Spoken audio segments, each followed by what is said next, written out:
Hello everyone, welcome to my channel. It's time to study. Good morning students, welcome back again. Last lecture we studied about the basic terminologies in accountancy. Today also we are going to continue with same part of basic terminologies, next part. So again we'll move towards the next part of basic accounting terminology. तो आज भी हम वही part पढ़ने वाले हैं continued. तो कल हमने हाफ पढ़ा था, आज हमें आगे का कंटिन्यू करना है. तो let's start with our basic accounting terminologies. So last lecture में हमने ट्रेड डिस्काउंट और कैश डिस्काउंट कंप्लीट किया था. आज हम उसके आगे का पार्ट पढ़ने वाले हैं. So today we are moving towards the page number 9 of text book 1.7.6. That is first part solvent and insolvent. तो सबसे पहला हम पढ़ने वाले what is the solvent. Solvent क्या होता है, और उसके बाद फिर हम पढ़ेंगे insolvent. What is the meaning of solvent. Solvent मतलब ऐसा, अगर कोई पर्सन है, अगर प्रोप्राइटर वी कैन से, और अ पर्सन जिसके पास उसके असेट्स ज़्यादा होते हैं. अगर असेट्स ज़्यादा है और लाइबिलिटीज कम है. What is the meaning of asset. Assets means property और wealth inside the business. Business में जो उसके पास प्रॉपर्टी और वेल्थ है उसको क्या बोलते हैं, असेट्स. जो भी असेट्स होते हैं वो ज़्यादा ही होने चाहिए और लाइबिलिटी कम होनी चाहिए. Why, because if we are having more assets, what will happen, we can sell the assets, we can get the money and we can pay the liability. liability बोला तो कर्जा, और asset बोली तो प्रॉपर्टी. तो प्रॉपर्टी बेच के अगर आपको पैसा मिला तो आप लाइबिलिटी पे कर सकते हैं. तो इसलिए आपके पास क्या ज़्यादा होना चाहिए, असेट ज़्यादा होना चाहिए और लाइबिलिटी कम. So what is the meaning of solvent. A person who is having more assets than liability और इक्वल टू इज लाइबिलिटी. मतलब सेम भी हो सकता है या मोर होगा बट कम नहीं. उसको क्या बोलते हैं, सॉल्वेंट पर्सन. अगर वो कोई सॉल्वेंट पर्सन है मतलब उसकी फाइनेंशियल पोजीशन अच्छी है, so is a financially sound and is position to pay off all is डेब्ट. जैसे एग्जाम्पल है, आप चेक कर सकते हैं टेक्स्ट बुक में. अ पर्सन टोटल असेट्स कितने हैं, 50 लैक्स, और उसका टोटल डेप मतलब कर्जा है 30 lakhs. So obviously is solvent. Why, because 50 lakhs में से अगर उसने 30 लैक्स पे भी किया तो उसके हाथ में कितना पैसा बचने वाला है, 20 lakhs. So he is a solvent person. Hi he is a solvent because he is having more assets than liability. वो क्यों सॉल्वेंट है, बिकॉज उसके पास ज़्यादा असेट्स है और लाइबिलिटी कम है और हाथ में पैसा उसके रहेगा. So will the money will remain in hand of that person. So it is known as what, solvent. But opposite situation है, vice versa, that is opposite situation. If any person is having more liabilities than assets, मतलब कर्जा बहुत है but पैसा कम है, तो उसको कौन सा पर्सन बोलेंगे हम, insolvent person. So what is the meaning of insolvent. A person whose liabilities are more than his assets, मतलब असेट्स कम है और लाइबिलिटी ज़्यादा है. That person is known as what, insolvent. So what is insolvent? The person's liabilities are more than assets is known as what, insolvent. So example we can check, a person's total assets or a property is 20 lakhs. उसके assets कितने हैं, 20 lakhs, और उसकी liabilities कितने हैं, 50 lakhs. देखो assets are less, liabilities more. तो उसके हाथ में पैसा नहीं है फिर भी उसको कर्जा पे करना है. So he is not in a position to get or any amount from any source. उसको कोई लोन भी नहीं देगा बिकॉज उसके पहले ऑलरेडी उसके पास इतना कर्जा है. And that person is known as what, insolvent person. So the who person who is having more liabilities than assets is known as what, insolvent. समझा, solvent and insolvent understood. Solvent means assets ज़्यादा है, that person is having more assets than liability, और insolvent means जिसके पास liability ज़्यादा है, assets कम है. और what is the asset? Asset means property and liability मतलब कर्ज. Now next is accounting year.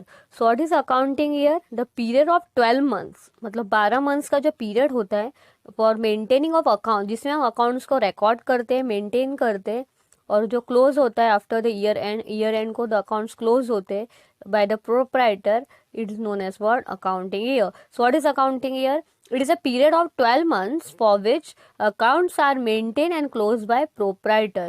So पहले के पहला earlier proprietor कौन सा ईयर फॉलो करता था, calendar year. So earlier the proprietor were following any accounting year, that is calendar year भी फॉलो कर सकते थे, फाइनेंशियल और any other year as per tradition. But now income tax purpose के द्वारा अकाउंटिंग ईयर क्या होता है, accounting year start from 1st April and ends on 31st March. Traditional method में ऐसा कुछ कंपलसरी नहीं था. हमारा कैलेंडर ईयर जो होता है जनवरी टू दिसंबर, सो वो भी ईयर रखते थे. But now onwards from because of income tax purpose there is a need for certain specific standard of accounting year, and accounting year क्या finalize हुआ है 1 अप्रैल to 31 मार्च। तो जब भी ईयर एंड होता है तब बिजनेस में क्या बनाया जाता है, what the proprietor prepare, the proprietor prepare different account that is known as for final account, trading account, profit and loss account and balance sheet. ये 3 हमें बनाना पड़ता है as a accountant to know the financial position of the business. What is the meaning of position of the business, financial position क्या होती है, to know about the assets and liability about the business, to know about the profit and loss of the business। हमारे business में हमें profit हुआ है या loss, ये हमें कैसे पता चलेगा, because of accounts, maintaining and recording of accounts and preparation of final accounts. और हम फाइनल अकाउंट कभी प्रिपेयर करते हैं, at the year end, and when the accounting starts 12 months period it is, it starts from 1 April and ends on 31 March. So next है अपने पास trading business and non trading business, मतलब उसको बोलते हैं not for profit. So what is trading business, अगर कोई business form हुआ है टू अर्न मैक्सिमम प्रॉफिट, मतलब जिनका मेन एम प्रॉफिट कमाना है, उसको ट्रेडिंग बिजनेस बोलते हैं, उसको कमर्शियल बिजनेस बोलते हैं, प्रॉफिट मेकिंग ऑर्गेनाइजेशन बोलते हैं। जिसका मेन एम सर्विस देना नहीं है, जैसे प्राइवेट सेक्टर्स जो होते हैं जिनका मेन एम क्या होता है, to earn more and more profit, it is a trading business। But what about non-trading business, the business which is established not for earning profit, मतलब जिनका main aim प्रॉफिट कमाना नहीं है, बट टू गिव और surrender services to the society, जिनका main aim क्या है, society के लिए, पब्लिक के वेलफेयर के लिए कुछ करना। जैसे एग्जांपल गवर्नमेंट क्या काम करती है, government along with earning profit, government का मेन मोटिव क्या है, to give services. Public sector का मेन मोटिव क्या है, टू गिव सर्विसेज। जैसे एग्जांपल अभी कोरोना की सिचुएशन चालू है, सो अगर आपने दोनों हॉस्पिटल्स को कंपेयर किया, government hospitals and private hospital, so government hospitals में रेट कम होता है, कोई कोई जगह लेते भी नहीं, अगर लिया तो भी रेट कम होता है। प्राइवेट हॉस्पिटल्स का रेट ज़्यादा होगा, why, because it is privatize, so it will be their main aim is to earn profit, and if government the main aim is to give services to the people. So it is college for school, hospital, sports club, जो government के related होते हैं, NGO के द्वारा होते हैं, charity उनको मिलती है, वो सब किस में आता है, not for profit concern. The organisation में be form for promoting a useful object, जैसे मेन उनका मोटिव क्या है, उनको खाली प्रमोट करना है ऑब्जेक्टिव, जैसे art, science, sports, culture, charity, profession, ये सब जिनका मेन मोटिव प्रॉफिट कमाना नहीं है बट टू गिव सर्विसेज, वो नॉन प्रॉफिट में आता है। Example schools, hospital, sports club etcetera. वो भी अपना अकाउंट्स बनाते हैं, बट वो जो अकाउंट्स बनाया जाता है उनका, वो अकाउंट्स जो होता है वो इनकम और एक्सपेंडिचर होता है और बैलेंस शीट होता है। और ट्रेडिंग वाला कौन सा अकाउंट्स बनाते हैं, trading, profit and loss and balance sheet. तो ये सब हम डिटेल में आगे पढ़ने वाले हैं। नॉन फॉर प्रॉफिट कंसर्न आप 12th स्टैंडर्ड में लेसन है आपके लिए सेपरेट, और फाइनल अकाउंट्स तो आप अभी इस साल पढ़ने वाले हैं। The lesson is last, we can see. So अब इसके बाद 7.8 goodwill. So what is the meaning of goodwill? Goodwill may be described as an aggregate of those intangible attributes of a business which is contribute to its superior earning capacity over a normal return of year। मतलब simple sentence में हम goodwill किसको बोल सकते हैं, reputation of business. Goodwill is a dash asset, goodwill is a intangible assets. Goodwill मतलब image, image बोला तो रेप्यूटेशन। तो आपको अगर क्वेश्चन होगा what is the meaning of image, image मतलब अपनी बाहर अपनी इमेज कैसी है, रेप्यूटेशन कैसा है, वो कैसे पता चलेगा। अगर मैंने आपको बोला कि आपको इन्वेस्ट करना है, तो आप रिलायंस में इन्वेस्ट करोगे या आप रमेश एंड सन्स में इन्वेस्ट करोगे। So Reliance everyone know, but Ramesh and sons know one know. मतलब उसका मीनिंग क्या है, every individual know about the Reliance, means they are having what, good image, they are having good reputation, so we know about them. So उनका market में क्या अच्छा है, reputation. So every individual like to invest in those company whose reputation is good in the market, उसको goodwill बोलते हैं। Goodwill we can't see, we can't touch, we only can feel, so it is an intangible assets। So goodwill is a dash asset, goodwill is an intangible asset, and goodwill means the superior earning capacity or normal return on investment। अच्छी capacity, अपनी earning अच्छा है, market में अपनी image बहुत strong है। So it may arise from such favourable location, कैसे कैसे गुडविल बढ़ता है आपका, लोकेशन अच्छा है, एबिलिटी अच्छी है, एम्प्लॉयज़ का टैलेंट अच्छा है, क्वालिटी ऑफ सर्विस, हम मार्केट में हमें कंज्यूमर को अच्छी सर्विस दे रहे हैं, कस्टमर्स को गुड सर्विस, गुड क्वालिटी, जिससे गुडविल हमेशा मनी में ही एक्सप्रेस होता है। Goodwill is a reputation which is express in terms of money and goodwill is a dash asset, goodwill is a intangible asset. So goodwill is a reputation of business, और goodwill हमेशा पैसे में count होता है। Next is profit and loss. नाम से आपको पता चलता है profit, profit means we are having more money, means our expenditure is less and income are more, and loss opposite होगा, एक्सपेंडिचर मोर इनकम लेस। एक एक पढ़ेंगे, पहला पढ़ेंगे profit. So what is the meaning of profit? Profit means selling price of goods is more than cost price. मतलब अपना selling price ज़्यादा है एंड कॉस्ट प्राइस कम है, उसको क्या बोलते हैं हम, प्रॉफिट। अगर हम सेलर है, so cost of our commodity, अगर हमें एक पेन बनाने के लिए 5 रुपीज़ लगा है, हाउ मच, 5 रुपीज़, तो हमारी कॉस्ट प्राइस कितनी है, 5, but that pen we are selling in a market for 7 rupee, so how much we are earning 2 rupee more, so increase in a value of cost price, तो उसको क्या बोलेंगे, profit. So profit में हमें margin मिलता है, जैसे amount of pen was, cost price of pen is 5 but selling price of pen is 7, so what is your profit, 2। So profit increases the capital of business. जैसे one more example है अपने पास, we can see in textbook, goods sold for 50,000, 50,000 में goods sold हुआ है, but उसको बनाने के लिए कितना खर्चा लगा है, just 30,000। So how much profit that individual और business proprietor is earning, 20,000। So selling price is 50, cost price is 30, so how much profit, 20,000 का प्रॉफिट है।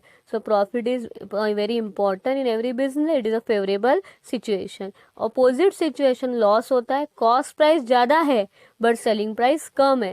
When what is loss, when cost price of business is more than selling price. Loss क्या करता है, decrease the capital of business.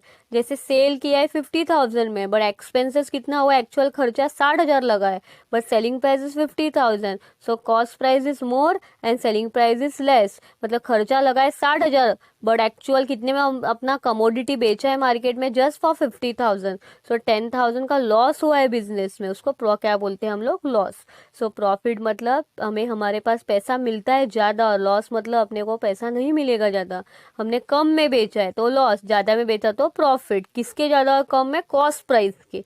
Next is income. What is the meaning of income, अगर आप कोई भी business करोगे, आपको जो रेवेन्यू मिलता है, जो आपके हाथ में पैसा रहता है बिजनेस के ट्रांजैक्शंस में, उसको इनकम बोलते हैं। It is revenue arising as a result of business transaction. जो आपने क्या क्या सर्विस दिया, उसके बदले आपको जो भी पैसा मिला, उसको क्या बोलते हैं, इनकम। कहाँ से आपको इनकम मिल सकता है, इंटरेस्ट से, earning from interest, dividend and commission, that is known as what, income. And revenue मतलब क्या, it is a income that business has from is normal business activity. ऐसी इनकम जो हमारे नॉर्मल बिजनेस एक्टिविटीज से हमें मिलते हैं, जैसे sale of goods and services to customer. हमने क्या किया, गुड्स बेचे एंड सर्विसेज किसको दिए, कस्टमर के थ्रू, वो रेवेन्यू है। बट हमें जो इनकम मिलती है वो हमने इन्वेस्ट किया होगा कहीं और, बाहर हमने अपना पैसा इन्वेस्ट किया है, तो उसके थ्रू हमें इनकम मिल सकती है in form of interest, dividend and commission. So that was income and after that revenue. Next, very important part, assets, liabilities and net worth. So next, first one by one we'll study assets. So assets क्या होता है, because assets is very important, because every year end we prepare the balance sheet in final account, और balance sheet एक statement होता है, उसमें हमें assets and liability का table पता होता है।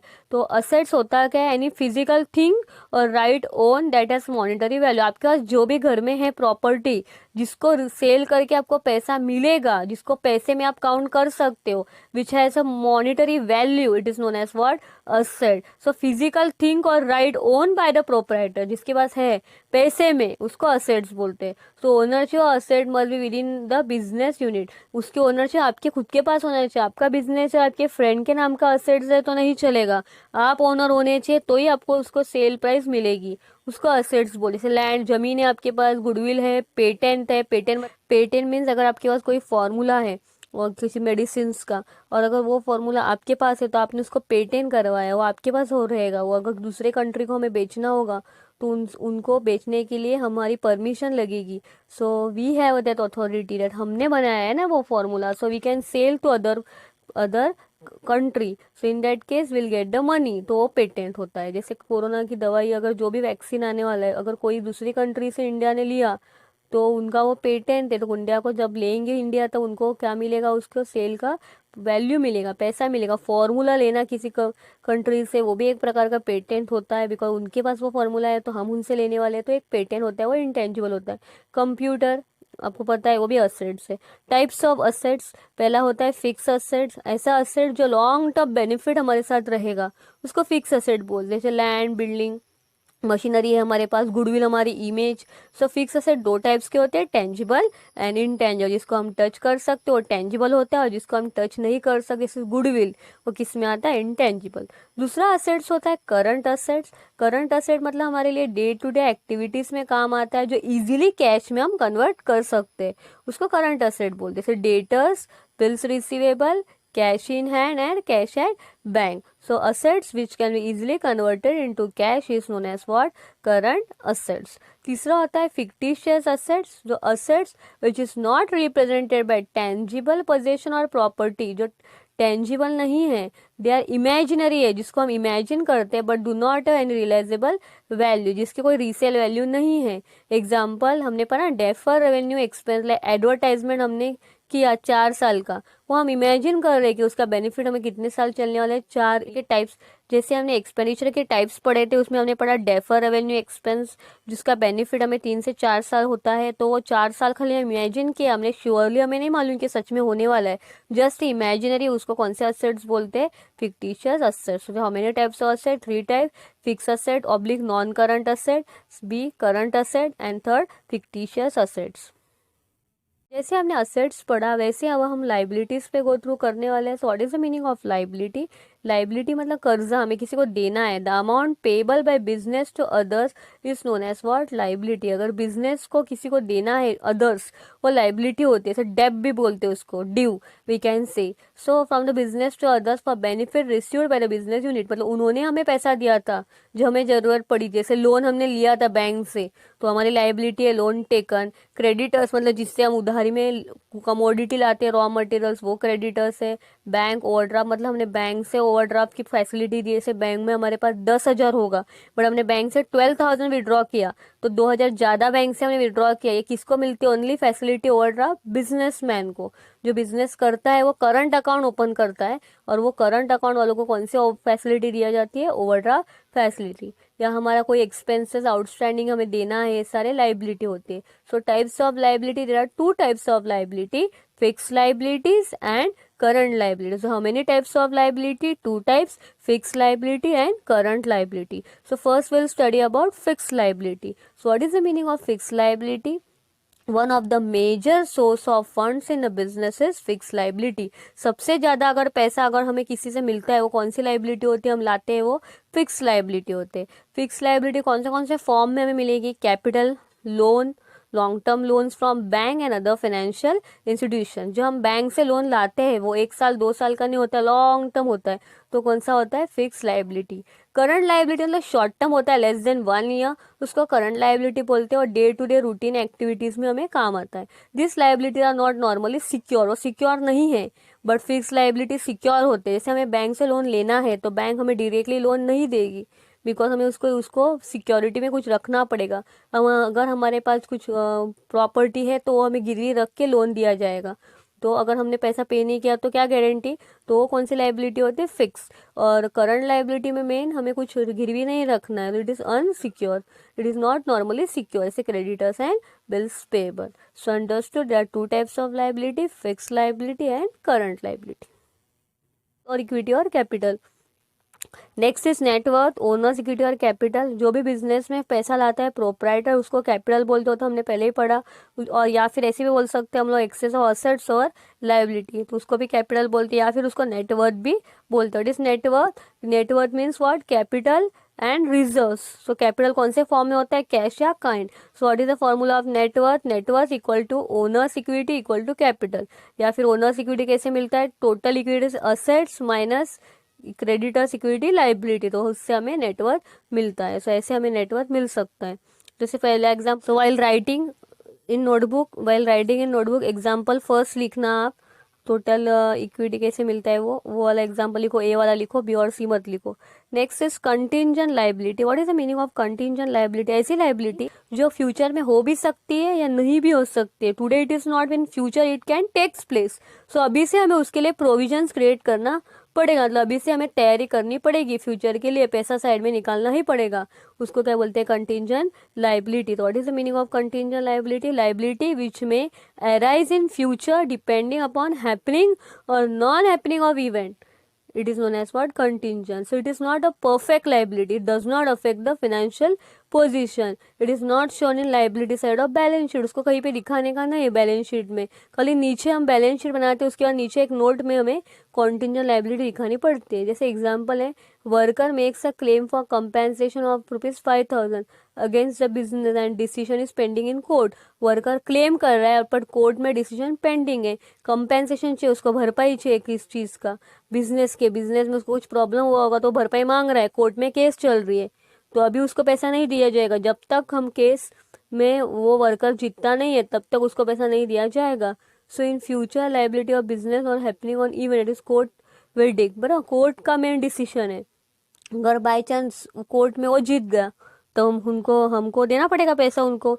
बट इन केस हम जीत गए तो हमें लेना नहीं है. But we don't know that who are going to win, he is going to win और we are going to win. So ऐसी लाइबिलिटी जो फ्यूचर में हो भी सकते हैं, नहीं भी हो सकते, but today only we have to plan for it. We have to keep aside certain money, but it is not shown in balance sheet. It is just shown ऐसा फुट, नीचे बताना पड़ता है अलग से, ऊपर किसी में लिखने का नहीं है बैलेंस शीट में. उसको कौन सी लाइबिलिटी बोलते हैं?